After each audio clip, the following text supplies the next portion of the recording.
This, the 50th episode of Two and a Mic, together with Karin, explores the importance of a free press. We talk about why democracy needs a functioning and critical media across all political platforms that are uninhibited in their capacities to observe and criticize and call out government and societal ills wherever they are encountered. Journalists should not be bound by a need to juggle political expediency, only the need to respect privacy, and the lines that separate privacy from public interest are best represented by a free and learned judiciary. We are fully aware that we do not exist in a fair society. We are not free of discrimination, prejudice, and class struggle. As a society, we have a whole lot of developing still before us, and one sad thought which pervades these reflections is whether we'll even reach the opportunity of enlightenment before our own inflicted climate change wipes our miserably superior bottoms from the face of the earth. How nature will laugh when at the moment of enlightenment it pushes us into the darkness of underground societies. Online, I have come across some fascinating people, and I will not mix up the different groups here. Today it is relevant to mention Rebecca Vincent, a journalist who is the Director of International Campaigns and UK Bureau Director at Reporters Without Borders. Rebecca is unknown to me. However, her dedicated coverage of Julian Assange's extradition trial in London, as well as her commitment to fellow journalists, is inspirational. I remember in 2017 the murder of Daphne Caruana Galizia, and in following Rebecca online, I remembered Daphne's assassination again. And in recalling some of the details, it remains a horrific truth and a deeply worrying concern that those who ordered her death remain at large. It is not only grossly embarrassing for Maltese society, but to the whole of the EU. Such injustices cannot be allowed to go unpunished for as long as we wish to promote democratic values beyond our immediate borders. I wish to compliment those journalists, such as Rebecca, who go about their duties in the face of consistent abuse. It is through their efforts, and those who went before them, that so many of their critics enjoy the lives they do. Because the true warriors for peace are the ones who selflessly pursue those whose power leverages peace against our conveniences. I want to thank Karin very much as well. Karin has so much to share with us from her many years of work with pen. She has met some of these warriors of peace, and on some occasions lost them to the bullets of corruption and hatred. Karin is a wonderful guide and a charismatic voice into the world of protecting the freedoms of the written word and of the press, among others. Actually, a sort of a celebratory session, even though we've got a very serious topic to discuss, and perhaps it's not full of celebratory information. This is my 50th podcast, so I hadn't actually thought that I would reach 50, at least not before the end of August. Clearly, I have you to thank for a great number of those, almost a third. Actually, we've done together. So I'm very thankful for your continued support and participation. Congratulations on everything you're doing, and you're doing it so well. And there will be, the next celebration will be 150. Oh, that would be wonderful. Yeah, I look forward to then having done even more podcasts with you. And so many wonderful topics to discuss. Yeah, it's an interesting thing actually to have this opportunity to talk with people such as yourself. And to be honest, I couldn't think of a better person to do number 50 with. So thank you very much for coming back and for sacrificing your back in the interests of human rights. I'm extremely grateful. That's little, very little. I know.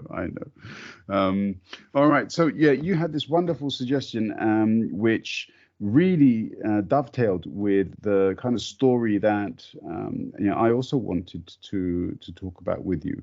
And so it was quite fitting, really, that you should almost spontaneously have a similar wish. So we want to talk about Article 19 of the Universal Declaration of Human Rights. Do you want to go through what Article 19 means, or should you want me to read a little quick excerpt of it? You read a little. Yeah. Okay. So. So this article says or states that everyone has the right to freedom of opinion and expression. This right includes freedom to hold opinions without interference and to seek, receive, and impart information and ideas through any media and regardless of frontiers. Okay, so first of all, you've worked for PEN, and so therefore this article has had not just a sort of spiritual meaning, but it's had also a very practical meaning. It's had a very important and fundamental meaning in the work that you've done. Right. But do you want to talk through that a bit? Yes, I would, because I want, in parallel to the Article 19, I want to read number 4 of the PEN Charter, Article 4 of the PEN Charter, which corresponds to Article 19 of the United Nations Human Rights Convention, but it goes more into other aspects as well, which I think are very important. PEN stands for the principle of unhampered transmission of thought within each nation and between nations, and members pledge themselves to oppose any form of suppression of freedom of expression in the country and community to which they belong, as well as throughout the world wherever it is possible. PEN declares for a free press and opposes arbitrary censorship in times of peace. It believes that the necessary advance of the world toward a more highly organized political and economic order renders a free criticism of governments, administrations, and institutions imperative. And since freedom implies voluntary restraint, members pledge themselves to oppose such evils as a free press as mendacious publication, deliberate falsehood, and distortion of facts for political and personal ends. You see why I read this parallel to Article 19, because it also goes into the limits of freedom of expression. In terms of PEN, or our work for writers and journalists, the only impediment to freedom of expression was the calling for hatred and calling for war and violence and being violent. So whoever, if a journalist had done any of these, we could not work for them. We could not try to free them or to help them, and so on and so forth. And that kind of sunk in with me, that Article 19 without commentary to me is too wide. It's too indistinctive in terms of what it really means. human rights are non-negotiable, but there are certain limits, and that is the right of others to have different views, to have different needs, and to have different means of asserting themselves. But at the same time, the limits are hatred and violence and war. Human rights, as I said, are non-negotiable, and this is why I think Article 19 is so important, and it is the safeguard that you can check on whether human rights are being abided by, whether they are protected. If they're not protected, and you don't have a free press, so how do you know? How can you check on a government? And this is, in the beginning, it was checking on governments and institutions. By now, the false information comes from for economic reasons, from, for instance, whole networks, international networks of PR agencies who are going in and spreading false news, particularly during times of elections. And you have on the internet, the social media, where there is no restraint as far as truthfulness and the forbidden violence and forbidden hatred. And this is a situation now, so that Article 19 and Article 4 of the PEN Charter do not really cover our today's world. So the world is changing, as it always is, and with it we have to change. And I think we have to come up with a different set of rules, a different set of freedoms and limitations of freedoms. Yeah, I mean, it's very interesting that the Article 4 that you've just read of the PEN Charter, because as you say, it does go beyond. It identifies in a far more rigid structure, in a far more narrow, with far more narrow definitions of what they exactly mean and what should be protected under the law. It's interesting that part of the PEN Charter also refers to misinformation, because what I wanted to talk with you about today very much is something which is fundamental in that particular question, because I wanted to look at the murder of Daphne Caruana Galizia in Malta. Yes. And some of the newspapers and colleagues in Malta who have become victims of misinformation, where false emails have been written on their behalf, false websites have been set up purporting to represent them and their views. So this is a classic case of misinformation using the internet or internet capabilities, email, social media as well. And so it does appear that the PEN article is more adequate for today's needs, even though, as you suggest yourself, it still doesn't quite cover all of the needs. I've talked with a few judges about the law and legal issues regarding internet and technology, and their contention has always been the problem is twofold. One, technology develops so quickly that the law simply cannot keep up. And the second thing is people who are specialized in legal issues have very rarely do they actually have enough of an understanding of technological and IT issues to be able to come up with a law which actually covers the needs. Yes. I mean, is that something that you've also experienced? Yes. They are not informed enough. Even when I was thinking of the PEN community who had these rules, they were not informed of what was happening on the internet for a long time, and they had no real means of going against it. Fake news has changed.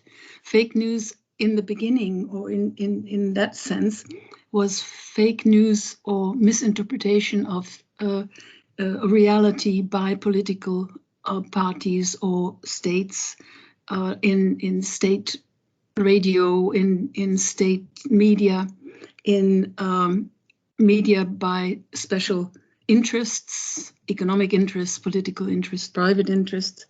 And you had these different interests that could somehow be controlled through a free press that was fair and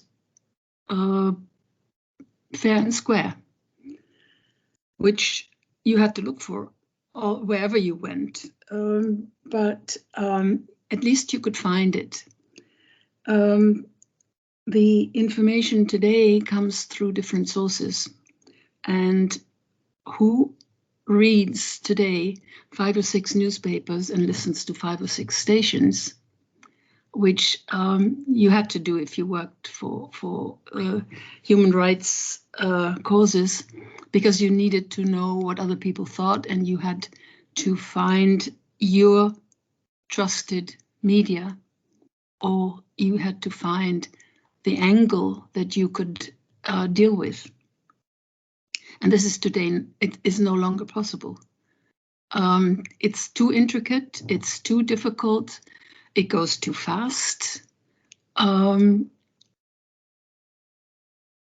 The saying that by Goethe, that nothing is more permanent than change, is today still true, but it goes at a speed that is so rapid that we can't follow it. We can, with the best of flexibilities, we can't follow it. You have to have almost a universal mind to be able to comprehend what is going on in each one of the fields, and to put them together and see them together and deal with them together, particularly then in law, is impossible. Yeah, it's interesting in many ways. I mean, I know we want to focus essentially on the articles that we stated, the principles behind this freedom of expression and freedom of information, and also I'd like to also refer back to this case for a number of reasons.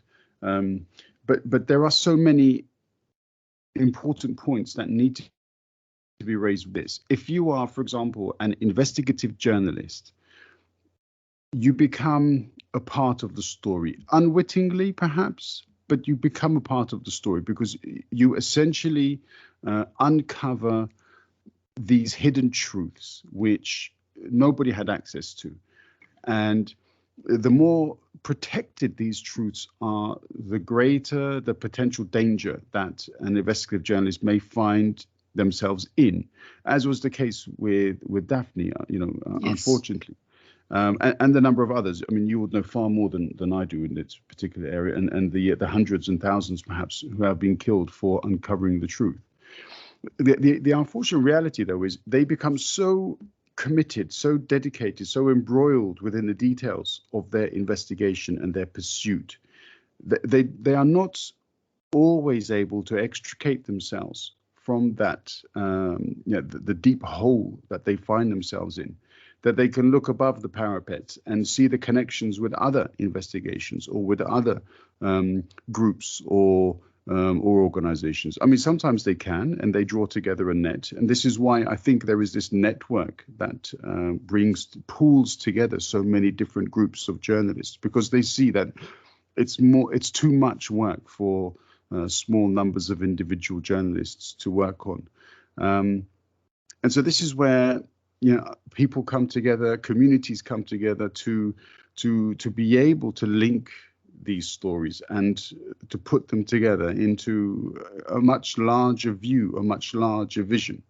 I mean, now we're not going to contribute to that in any significant way because it would require far more time than we have. But there is a wealth of hidden truths out there which people need to see, they need to be aware of. But even the media doesn't want to refer to it too often. Do you think fear is one of the main problems which needs to be overcome for these media companies? I see a lot of journalists, particularly the investigative journalists, who deal with fear very, very well. And they know that they are drawn into one view of what they're researching. But at the same time, they're working for a station or a network, which means they have to come out and deal with their colleagues in that network and convince them of what they have seen or what they have heard. It's voluntary restriction to a relatively, it's still an unlimited view of reality. Put that against the embedment, the embeddedness in military forces during times of war, when journalists are traveling with the Taliban to get a view of what they think and how they think. And that is, I think, much more dangerous, and it's much more limiting than really researching around and within one particular field. You see what I mean? There are two ways of looking at it. One is the embedded journalist who is for life and death, dependent on the people around them, whereas a journalist who goes into research, of course, is endangered if and when those he or she researchers see what they're doing. And you have that in many, many cases. We have had that in China, we have had that in Iran, we had Turkey. Wherever you look, there are cases where some investigations have caused the bodily harm and death of journalists. Look at Mexico. It is a very, very dangerous profession if you do it right. Yeah, and indeed fearlessly, which is unfortunately one of the demands of the job, because people secondary, tertiary information like that, upon which I base my thoughts, are easy to come by because somebody else has done the dangerous work, and so I'm just reading off the efforts of these others. But the actual uncovering process is inherently more dangerous, of course.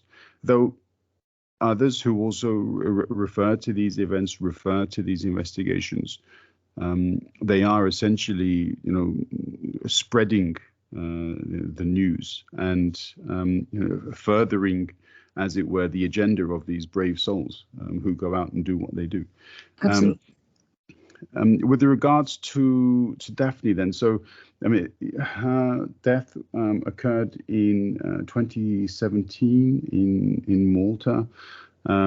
She was the victim of an assassination. She died by car bomb, and 3 people were arrested for her murder. However, the people who paid for this assassination, they remain hidden, and there doesn't appear to be an investigation underway to uncover this or these or this individual? I don't know. I mean, is that normally the way that things go? I mean, because think of Hrant Dink. Mm. Think of a lot of journalists in again, Mexico. The same thing happened there. So I mean, because the international community says, no, we need to bring the people to justice. Why does it never happen?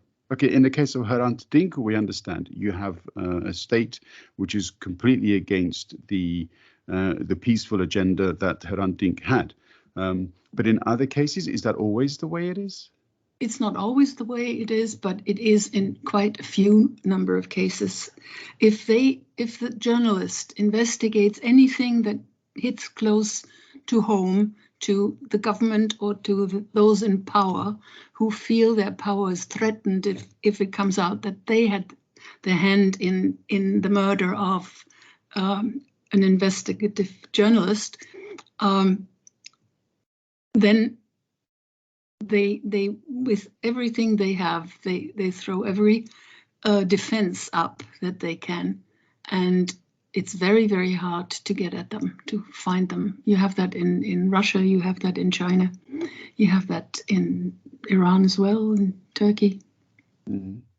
I mean, these kinds of things are generally reminiscent of the consequences of those who pursue organized crime. So in Italy, for example, how many judges and lawyers and investigators were assassinated in the course of their work when they were getting too close, perhaps? Yes. But here we're talking about governments. Right. Are those liberal democratic governments? Sometimes they say yes. Well, in the case of Malta, they would say yes. And yet, where is the neutral investigation into this murder? It remains unclear.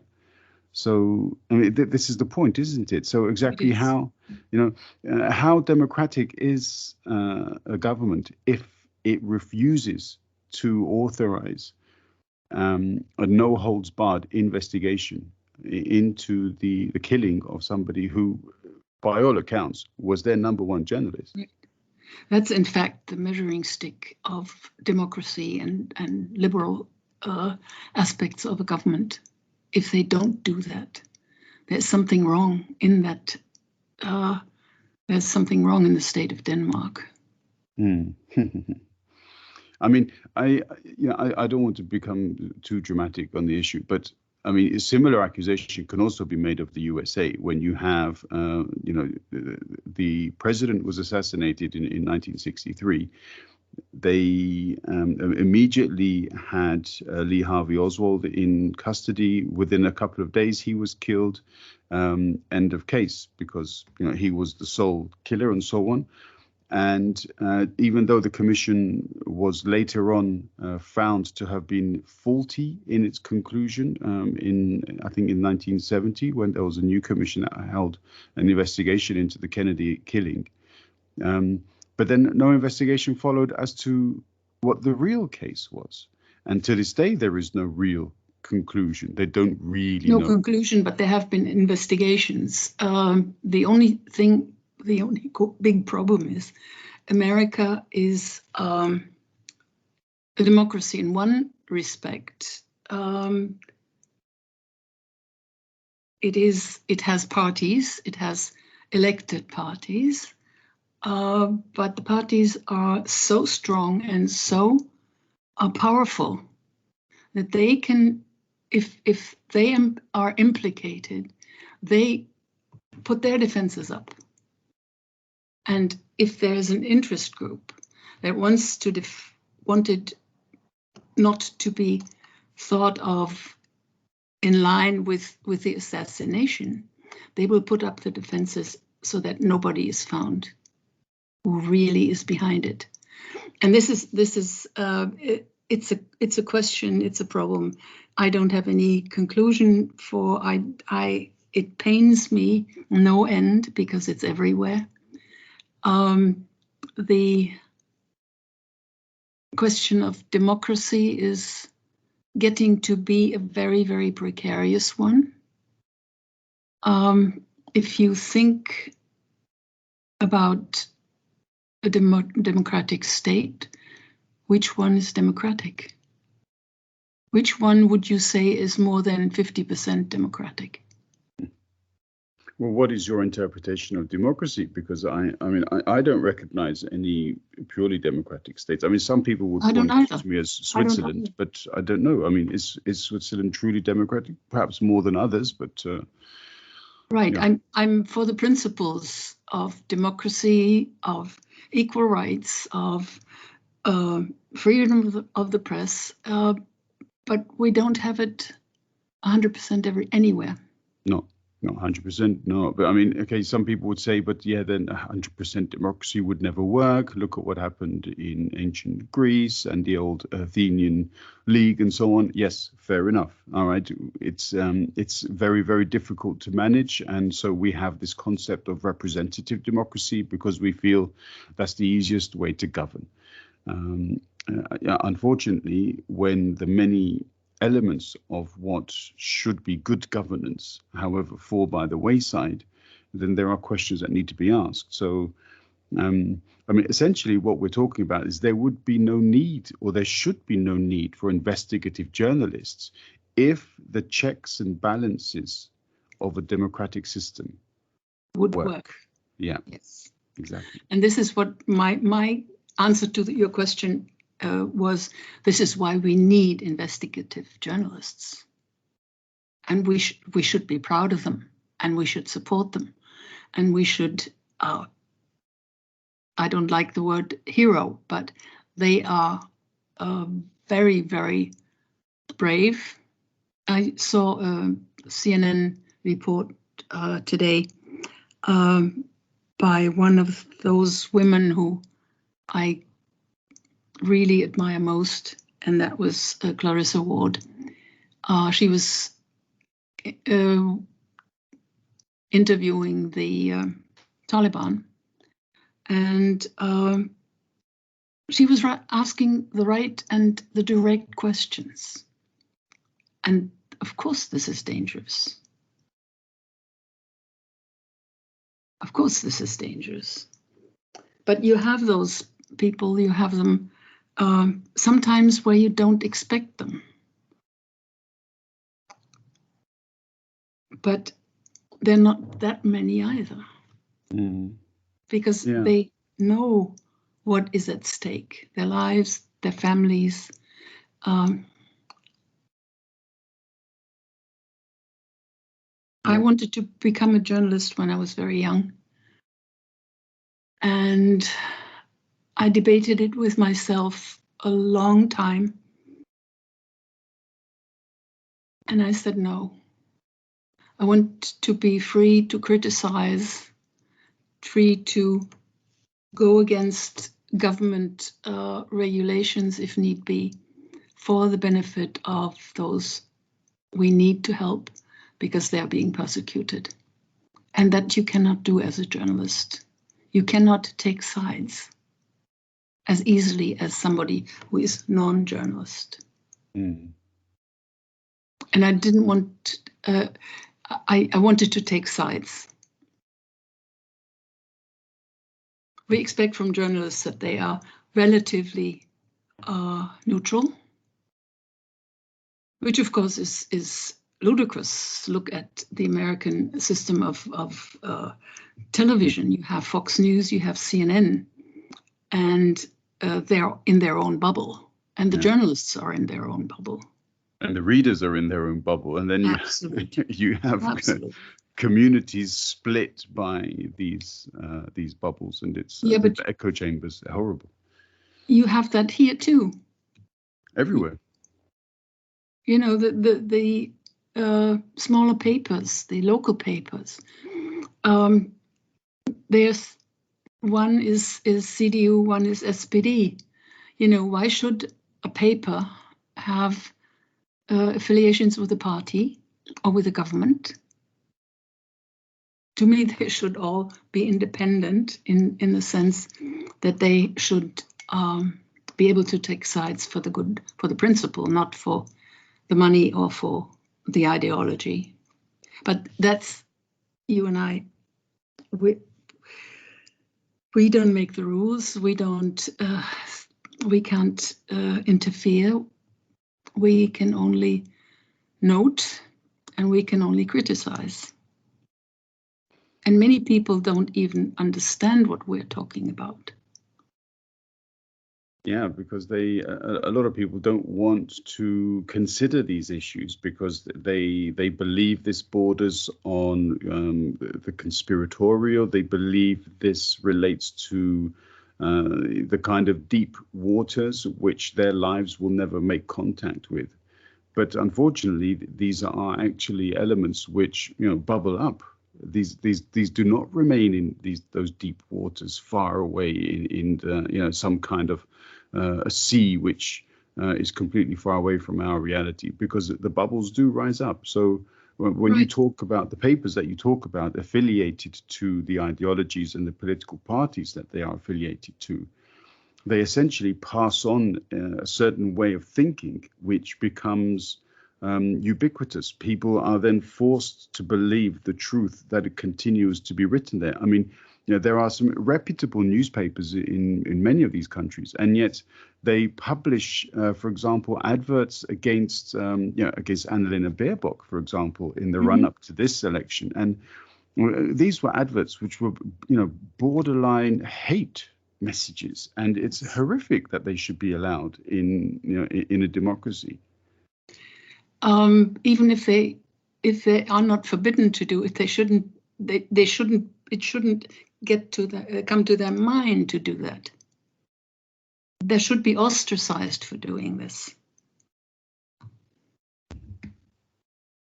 Yeah, I mean, it would be expected that would be the case. But unfortunately, I mean, one of the unfortunate consequences of the principle of freedom of the press is that they are free to choose what kind of information and what kind of articles they write.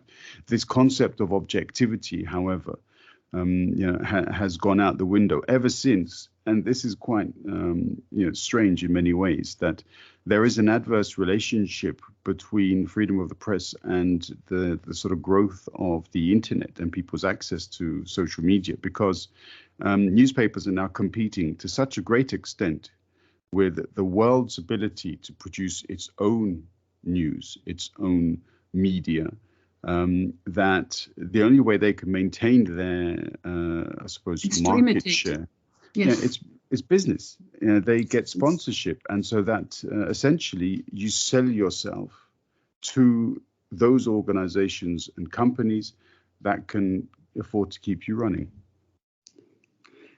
I was always of the opinion one should read 3 or 4 good papers and listen to 2 or 3 different stations for the news to get some kind of overview of what was being thought in different countries, and to make up one's own mind about what one's own reality and reaction would be.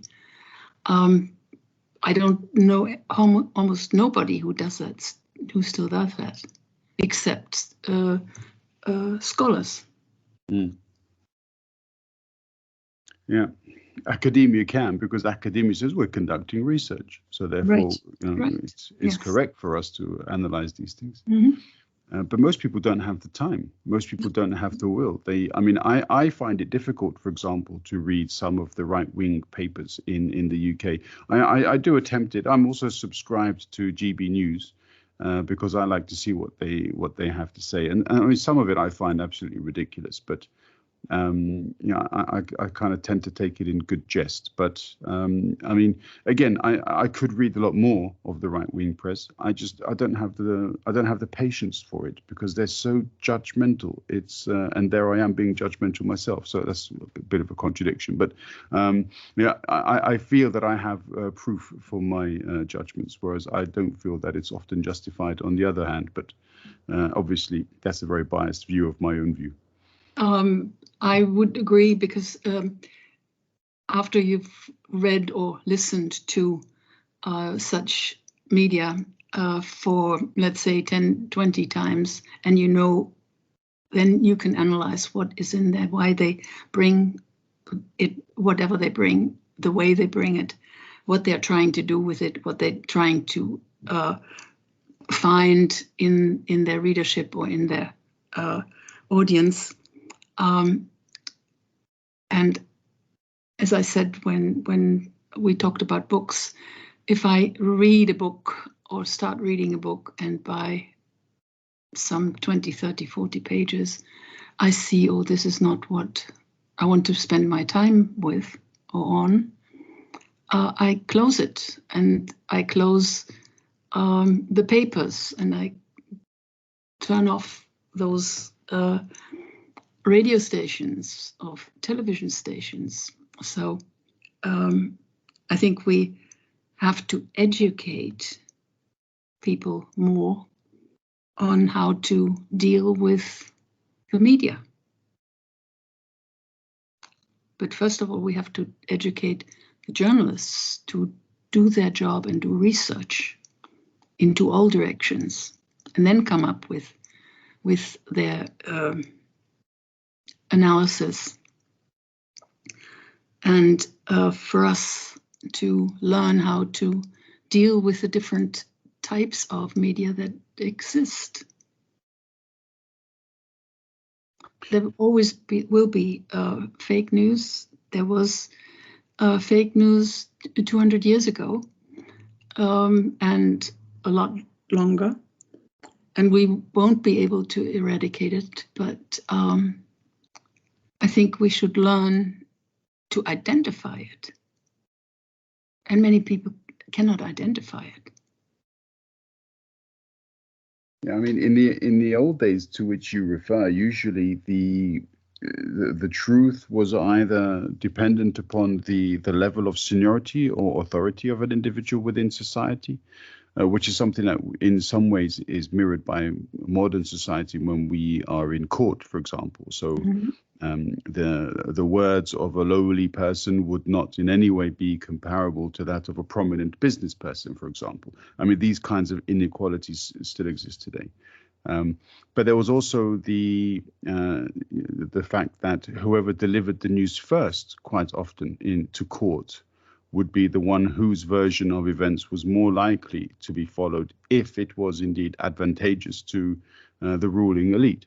And again, this is something which isn't necessarily too different today, depending upon the means with which that news is communicated and how much thereafter the fallout of whatever other news may come through is controlled. What we see, however, though, with social media and, for example, with George Floyd and the Black Lives Matter movement, which, you know, his very tragic death inspired, is that by having the ability of individuals, members of the public, to be brave in themselves, to take these videos, to upload those videos, and to, in some ways, you know, inspire emotion, we do see the value that an individual can contribute, even though they're not necessarily trained, but Right. they are representing truth and reality, which is Right. shocking. Right. It's not the media that is or that are wrong. It's the use of them. The use can be positive. The use can be negative. If the people who use it have a mind and have a conscience, they will use it for the benefit of all.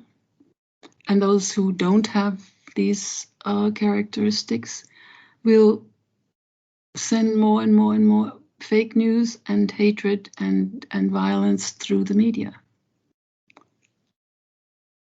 I'm not blaming the media. The media is the instrument, and the instrument, the tool, has to be handled by us. And it's us who have to be better educated, better trained, and it's not necessarily the so-called ethical organizations. It's not necessarily the churches who are the best guides.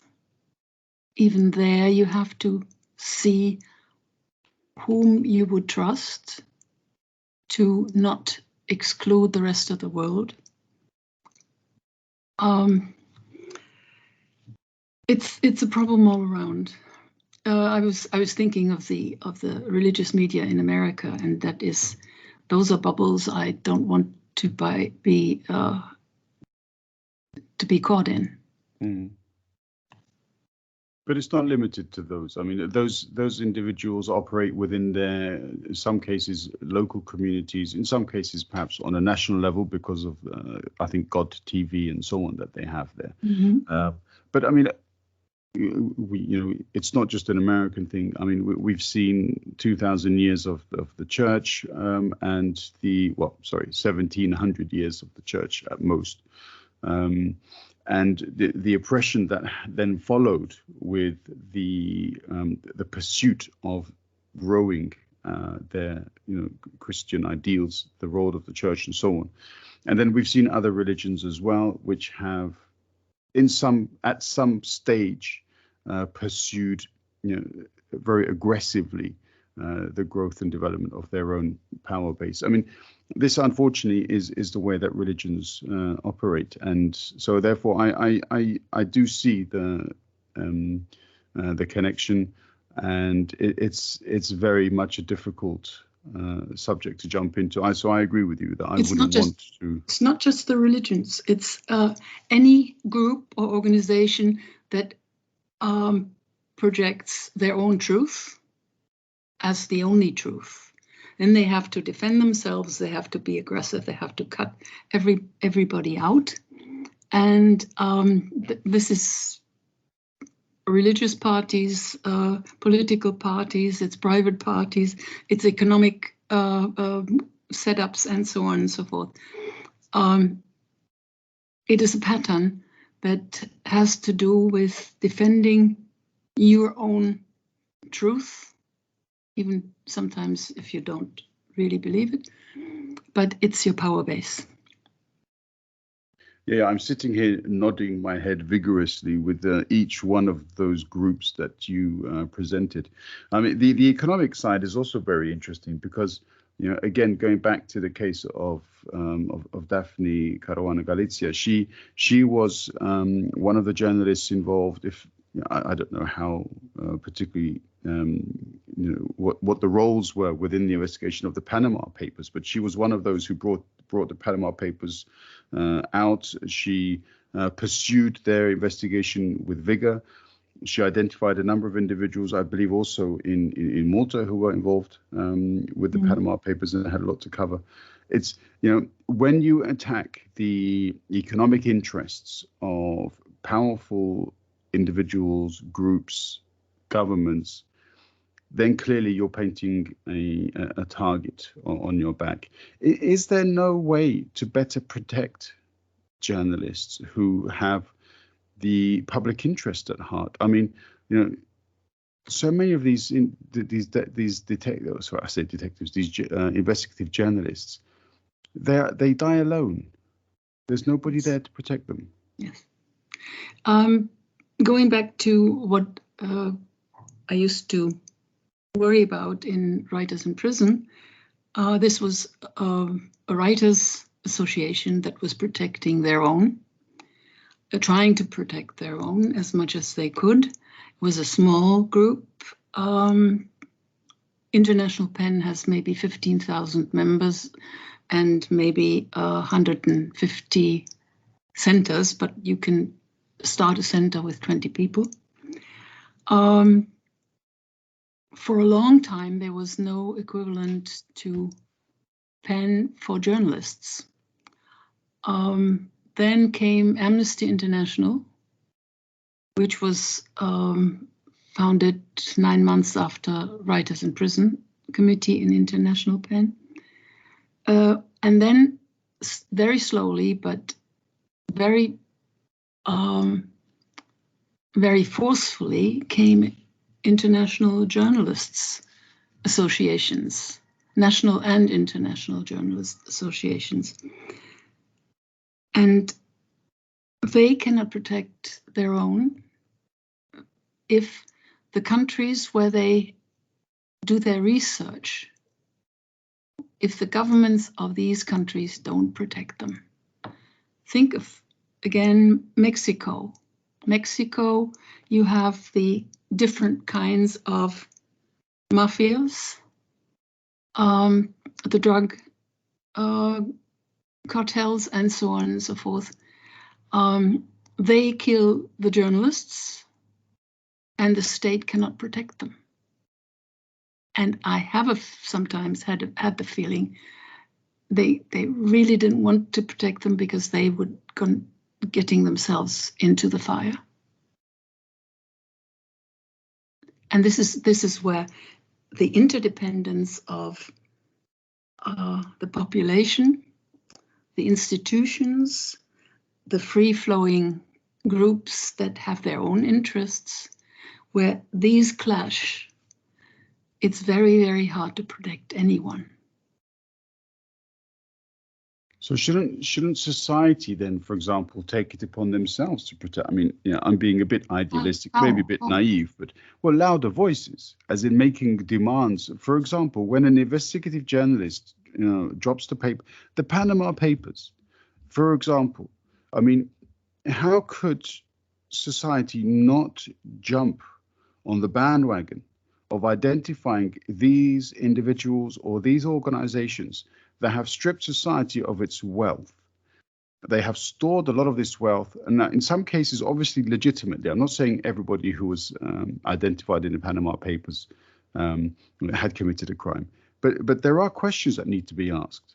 And yet the public, okay, it absorbs the information that was given, but then there's so much information within the Panama Papers that after 2 weeks, there's another story that develops somewhere there's a climatic event or a war or an attack or this or that, and then that's it. The Panama Papers, 2 week cycle, it's forgotten about. We move on to the next thing. Yes. But we have to be louder. There's no follow-up because not everybody has money enough to join in the Panama to get on the Panama bandwagon. So people say, oh, it doesn't concern me. It doesn't concern me.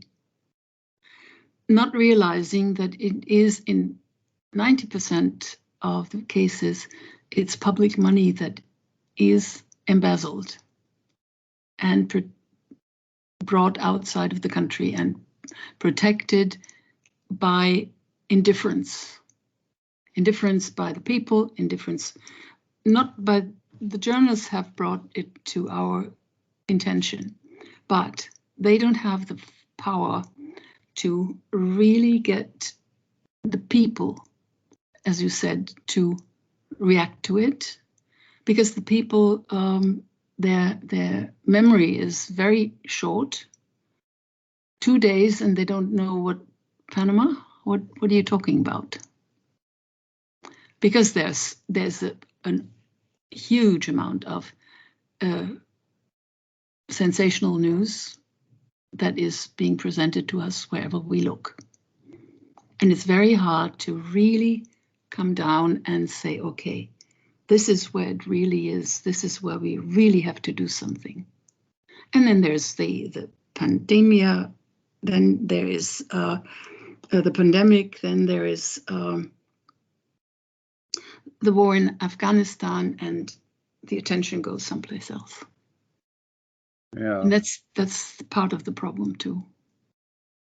Yeah, absolutely. I mean, attention spans do tend to be rather limited, and especially when we are constantly confronted with these very, very serious events, in many cases tragic events.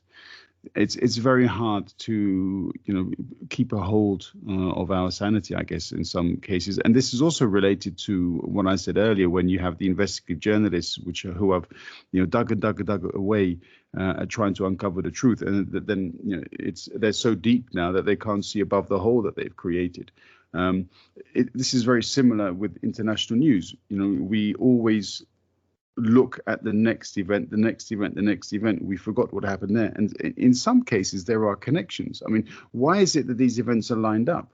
You know, how is it possible that they don't all occur at the same time? Yes. You know, as in, I do believe that there is something sinister in this. I mean, for example, during the financial crash. So if, you know, if many countries, one of these Western democracies, are on their knees because of the financial crash, surely this is then the opportunity for the wolves to come in and, you know, nibble at the carcass of what there is. But this did not happen. And so therefore, you know, they waited until, you know, moderate economic recovery. And then all of a sudden we saw a spate of horrible, horrific attacks in Europe. It does beg the question, you know, what was happening? I mean, there must be you referred, I think, previously when you were talking about Wordsworth with, you know, metaphysics and time and the passage of time and the connection with nature. I'm not saying that these people are poets, but you know, they obviously pick their moments, and it's quite interesting what motivates those choices. First of all, I don't think they have a grip on what is really happening while it's happening. There is a period of the information has to settle, it has to be analyzed, it has to be put into some kind of system of compartments, and this is why the reaction is late.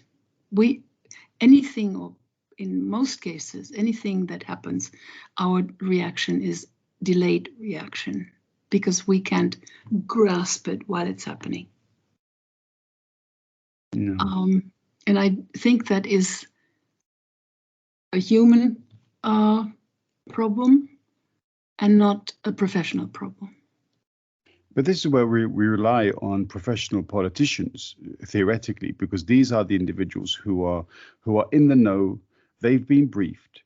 They are aware of the mechanisms of government. They are in a position where they can make a difference. And so therefore, this is why we elect these people.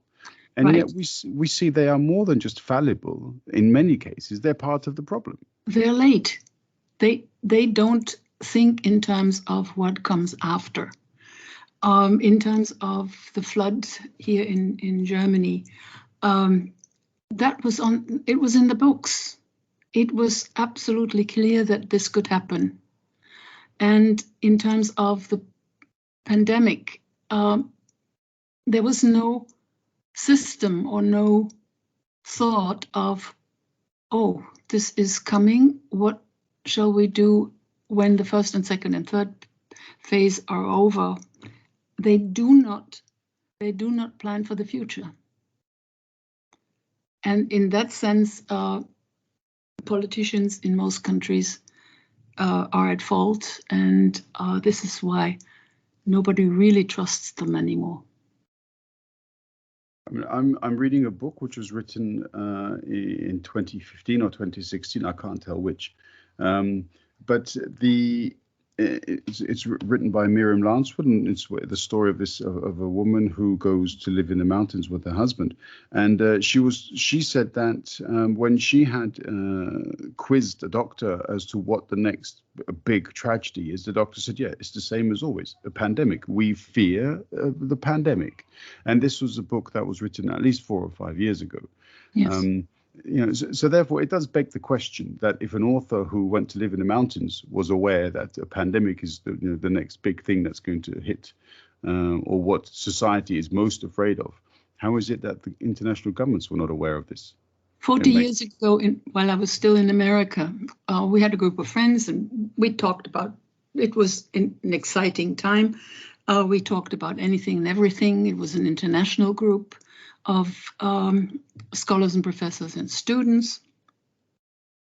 We talked about the pandemics, that they were coming, that we wouldn't have measures against them. We would have to really get on our feet to do something now, 40 years ago.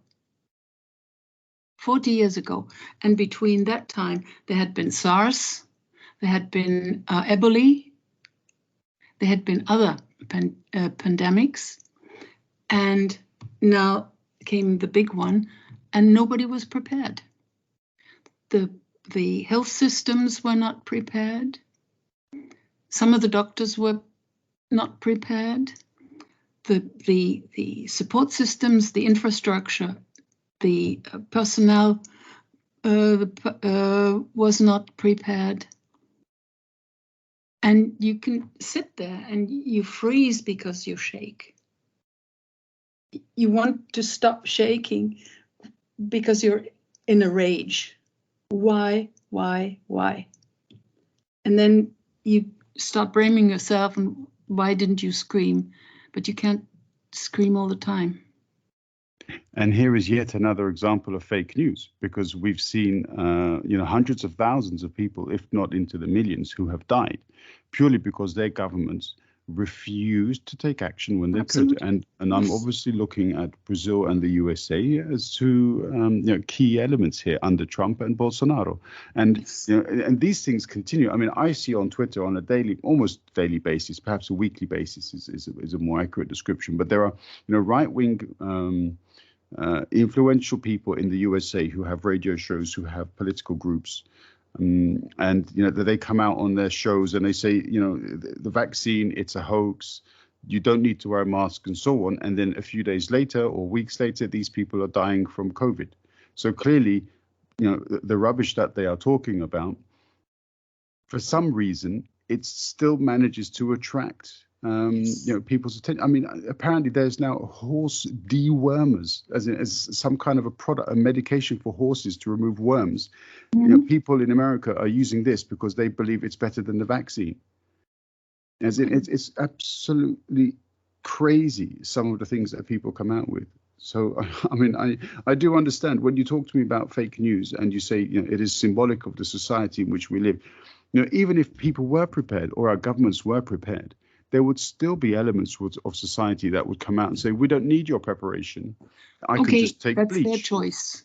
Then it's their choice. But that is no reason why we shouldn't be prepared and why our governments shouldn't be prepared. You may have 20% of people who do not abide by the remedies that you offer, but that's their choice. But it's a failure, total failure, if you don't have the remedies, meaning the infrastructure and the personnel and so on and so forth. Yeah, this is what I mean. Absolutely. I mean, we've drifted a little bit from the main topic, but that's not a problem, because I'd like us to actually address our topic of freedom of the press again, because I think we could perhaps also go into greater detail some of the forms of democracy that we have, and perhaps why these forms of democracy fail, essentially. Because, I mean, let's face it, if you were buying a product and the product was democracy, you'd give it back because it just doesn't work. So why is it, in consumerism that is possible, but in politics it's not? So it's definitely something that needs to be looked at. Well, you probably would have to say that about every kind of system that has some ideology or some set of beliefs in them and is not pragmatic. Yeah, no, I absolutely agree. One last question for you, because it actually connects the two topics that we've discussed. So freedom in some cases, democracy, but on the other hand, also the topic of the pandemic. So today, an article hit the news that the German government is considering enforcing a rule which says that those people who are not vaccinated and who do not have a negative test result for a 24-hour cycle, for example, will be restricted in the case of growing cases of infections, of visiting certain places. What do you think about that? There are two measures that are talked about. One is the 2 and one has the 3 elements. One has the element like trains only for people who have been vaccinated or have been recovered from from COVID. And the number 3 is a test that they're free at the time. That is still being discussed. They're still fighting about it. There will be restrictions. There are official restrictions in public service elements, like on trains. There was a question that nobody was supposed to enter a train who has not been either vaccinated or has recovered or has tested. And this has been cast aside. They cannot do that. They won't do it. So there is a lot of discussion into all directions, and nobody knows exactly what is going to happen. There will be restrictions for people who have not been injected. If in private business, the owners of private business say, we don't want anybody in here to eat who is not vaccinated or has not recovered or has not proved by a test that they are all right, that they can do legally. But in terms of public transport and so on and so forth, they're still debating, but they can't.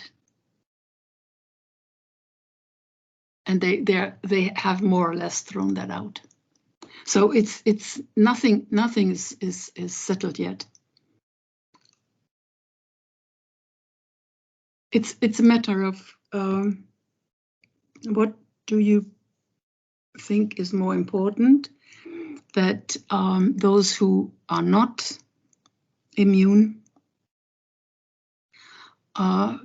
will infect those who may have gone through all the proper instances of the jab and distance and the mask, and they're still vulnerable to some degree, and particularly now, since children are the age group that is being infected more and more by the Delta variant, that to save the children, people should be forced to go and get the jab. I don't know what's right. Yeah, I mean, I saw a video of Miami Airport where some guy who wasn't wearing a mask obviously reacted very badly to being asked to wear a mask, and he just went crazy and started trying to fight people and was hitting out against people who work there. And apparently it took a U.S. Marshal to eventually get this guy. But I mean, it's I've also seen in the UK, when a group of people wearing superhero masks went into a supermarket and essentially just beat up all of the people who worked there because they didn't want to wear a mask. And they were told, you have to wear a mask. This is a public shopping center, a supermarket. And they said, well, to hell with you. And they just started fighting everybody who worked there. So it's, if there isn't police presence, then it's extremely difficult to enforce these rules. We're then asking members of the public to be enforcers. That's a situation we don't want to see. Especially in Germany, people are very much against that kind of policy. So it's going to be really, really hard to introduce these measures. I'm not looking forward to another lockdown, but I do believe it will occur. Looking at the figures. I'm not encouraged by social commitment to looking after our fellow humans. It doesn't seem to be a very active thought at the moment. It's a big problem, and it's not quite clear. German politicians on all fronts say we will not have another lockdown. The economy, of course, does not want a lockdown. I'm not sure whether, if it is not stopped by other means, by implementation or by masks or whatever, or by change of weather, we may have another lockdown if it gets worse, because it is getting worse. And I live in the part of the country in North Rhine-Westphalia, which is the worst part of Mr. Germany. Yeah, Mr. Laschet's hunting ground. So maybe that tells us a little bit about his approach to the pandemic. Karin, what can I say? Thank you very much. I learn every opportunity, every word, every sentence spoken. I'm thankful for the views that you bring, the experience, the stories, and yeah, I look forward to the next one, where I have a feeling we will pursue with vigor different lines, different principles, and question everything. That's right. We may not find the answers, but at least we have the questions. This is the way when I went to South Africa with my brother during the time of apartheid, I said, the only way I go down there now with you is I will read for about the next 3 months everything I can get on the history of Southern Africa, because I want to have the right questions. I may not get the answers, and this was exactly true. I had the right questions, which made me feel comfortable, because I was looking and I was experiencing, and I could see that the questions I had were real. I didn't have the answers, and the answers came later. I went to South Africa in '88, and apartheid toppled a little later. So the answers to many of the questions, or the remedies to many of the questions, came later, and many have not come yet. But this is so. My trick is always to have the right questions is very important. Absolutely. And the list of questions that you have, I'm sure, are long, and so therefore, hopefully, we'll be able to address them one at a time. Thank you very much again, Karin. It's wonderful. What can I say? Thank you. Thank you. 50 episodes is a small milestone. However, even small achievements should be celebrated. So, keeping philosophical sentiments aside, I'll simply say I am more than pleased to have reached this point. Far more importantly than the milestone has been the journey, and even more important than the journey is the people with whom I have shared the experience. This podcast channel is about the many paths taken, the paths unseen, and those experienced through the eyes of others. Perspective is always key. Schrödinger's cat challenged us in its own particular way, but we can all ask ourselves the question, is happiness relevant if it cannot be shared? By extension, we can also wonder whether pain could be mitigated through the division of its presence with those who are important to us. I won't dare to answer these questions for anyone else. For me, my path has only ever had meaning because of the occasions I have had to share it with others. I have occasionally ventured alone, but mostly I was in company. Good company. I want to thank all of those co-travelers for their patient steps, their generous ears, and their free wisdom. 2 and a mic. 2 and a mic.